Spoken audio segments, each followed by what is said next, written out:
All right, today we're looking at this kind of outrageous looking dripper from Hario called the Suiren. I picked this up from the crew at Z3 Specialty Coffee in Ottawa. This dripper took me down a little bit of a rabbit hole and surprised me a couple times. It is technically in the V60 family of drippers from Hario, you know, this 60-degree filter shape. This is a standard plastic V60. This is actually the first V60 that I ever bought. If anything ever happens to it, I'll be quite upset. It is beat up and wonderfully used. And at first glance, these two couldn't be more different. This one has plastic walls around the edge, it's clear. This one has this funky base. It's got these ribs that kind of come out like this. The Suiren costs 30 bucks and the V60 costs closer to 10 bucks. And then you put a filter in and you realize that they're not quite as different as you might think. The ribs are the same shape. The way the filter lays in there is very similar. There's 12 ribs in each of the drippers. But besides that, the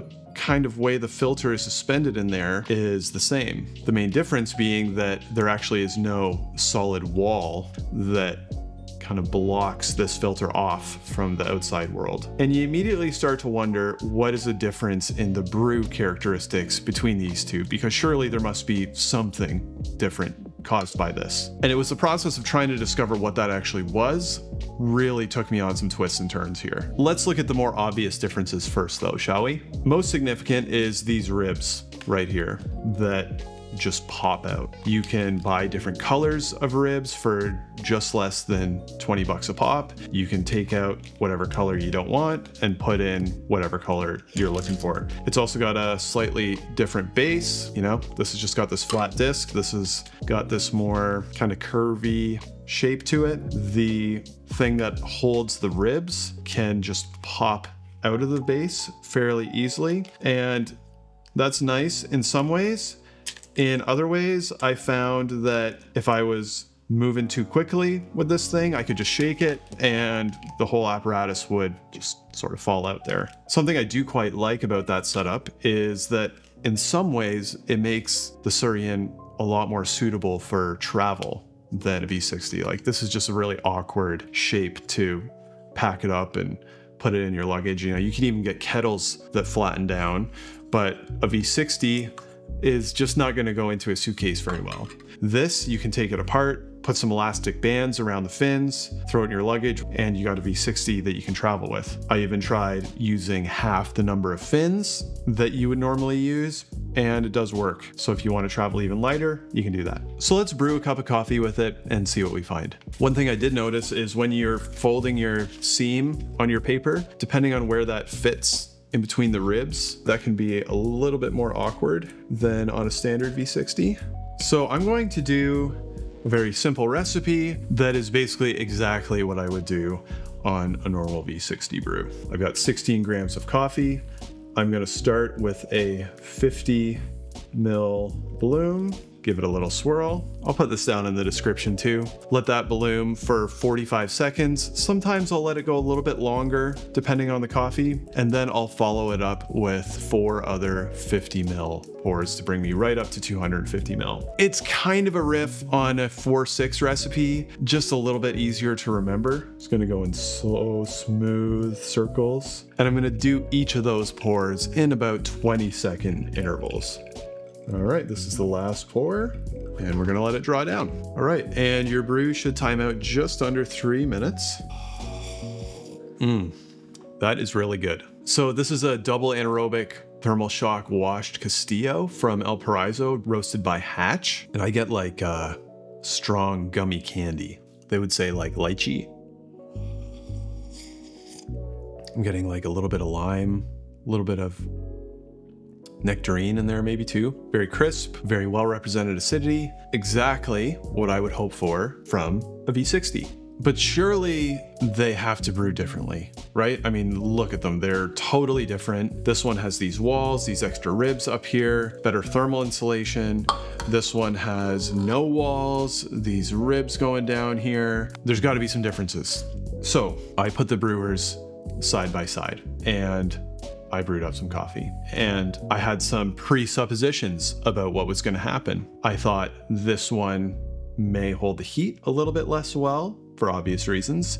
Your first assumption is to think that water is going to go through this filter all willy-nilly and bypass around the majority of the coffee grounds, resulting in a faster brew, more uneven brew even. And I actually didn't think that that was going to be the case. And the reason for that is when you brew with the V60, you can actually see water beating up against the side of the ribs here where the filter is suspended and getting kind of pulled down through. I actually wondered if this filter may bypass a little bit more for that reason, and that this may actually have a slower drawdown. And sure enough, I went online and people were seeming to say that the Suiren brews a little bit slower than a V60. So I did some side-by-side brews and it wasn't a lot, you know, 5 seconds maybe slower than a V60, but it was enough where I thought I'm gonna do some more tests here. And I changed a couple things, changed the grinder, changed the coffee, and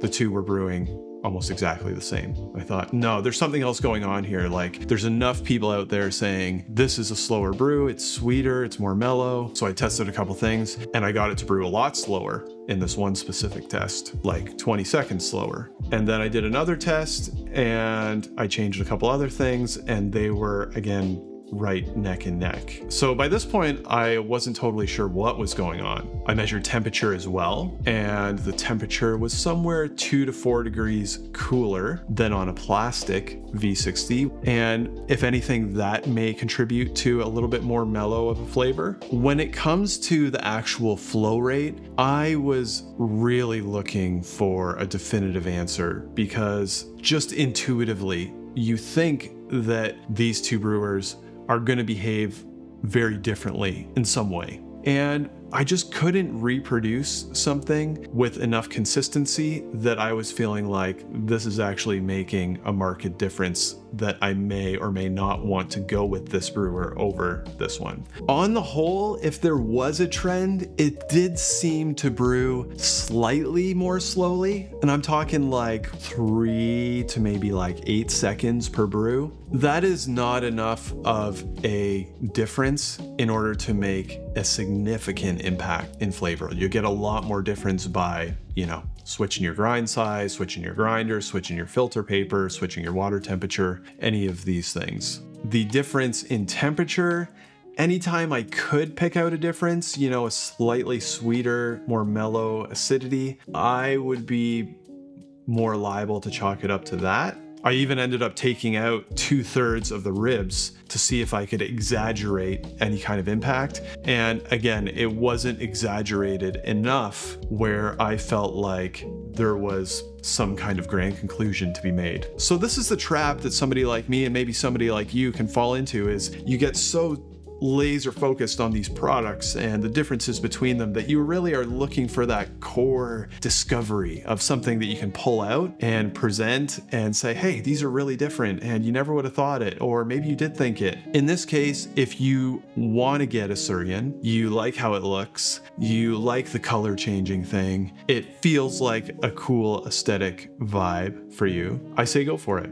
If you're comfortable with the cost, all that, it's not a big deal to you. Very fun dripper. If you want to travel with it, maybe that's an extra added value, but is it going to give you a significantly different experience over a V60? I'm going to say no, at least not all the time. There were some combinations of grinder, recipe, coffee where I could get seemingly a bigger difference than others, but again, it wasn't enough where they brewed differently in the same way all the time that I think you should choose the Suiren over a regular V60. And for almost everybody, I think if you're a pour over person, you should own one of these. They're so cheap, and almost every recipe style out there that you can find is going to have an adaptation for a standard V60. So for me, not the most satisfying of answers, but that is my experience with the Suiren. If you like my channel, I would love for you to subscribe. It's an easy way that you can support me making more of these